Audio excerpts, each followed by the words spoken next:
بسم الله الرحمن الرحيم. ازيكم يا حبايبي؟ عاملين ايه؟ يا رب تكونوا بخير ودايما متجمعين مع حبايبكم فرحانين ومتهنيين.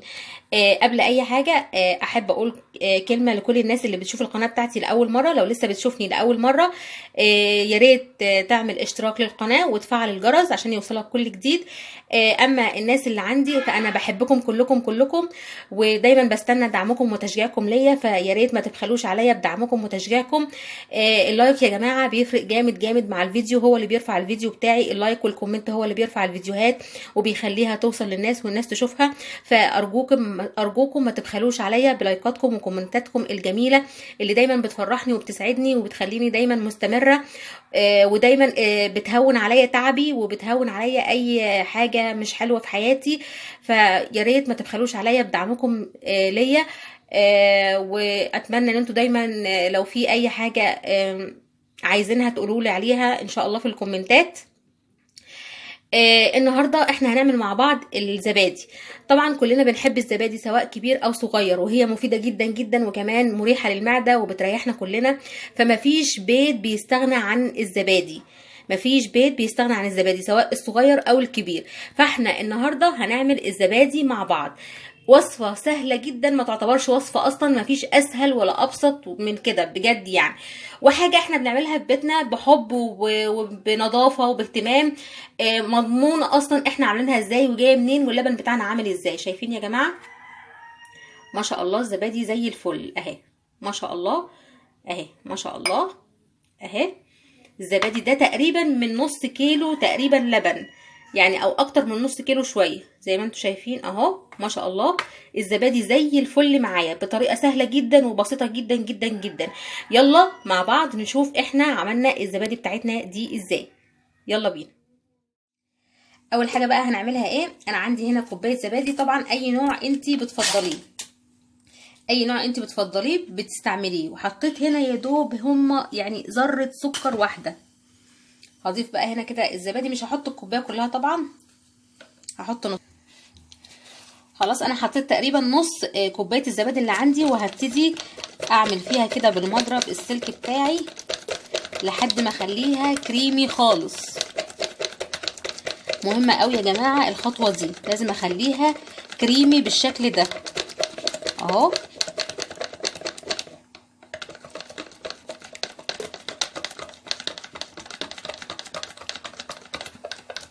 خلاص يا جماعه دلوقتي الزبادي خلاص انا عملتها بالمضرب اهو، بقت كريمي خالص معايا اهي.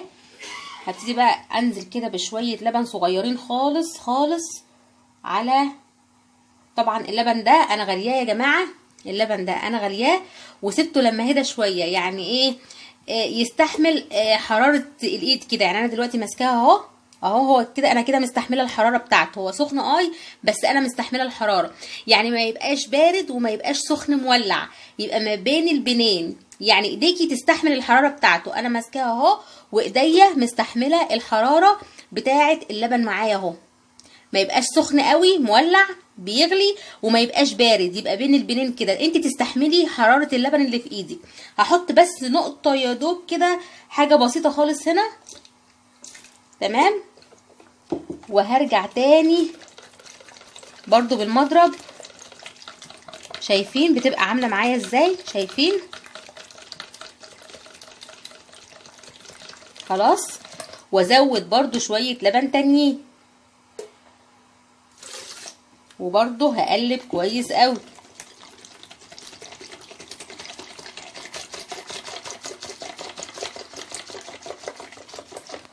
اهو. ايد بقى بتقلب وهبتدي اضيف اهو.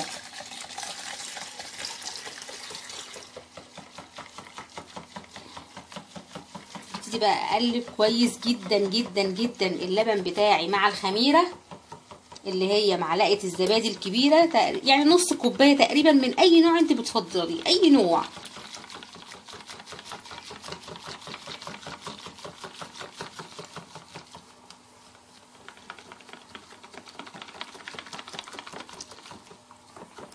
خلاص يا جماعه انا دلوقتي اتاكدت ان الزبادي بتاعتي تجانست تماما مع اللبن بتاعي اهو. درجه الحراره بتاعته كويسه جدا زي ما قلنا اهو.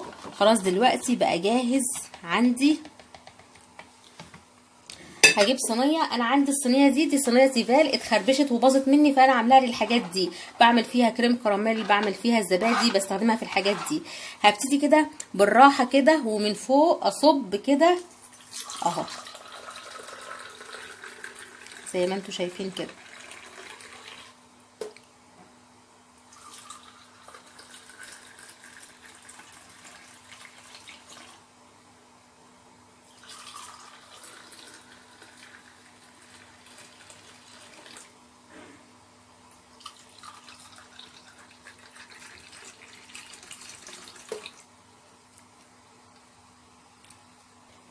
انا احتجت كمان كوبايه يا جماعه، لقيت عندي كميه فاهو جبت كوبايه كمان. طبعا تقدري تعملي بقى في اي حاجه عندك انت تفضليها، عندك طواجن للزبادي، عندك مثلا كاسات ازاز، اي حاجه انت عايزه تستخدميها دي حاجه بقى ترجع لك.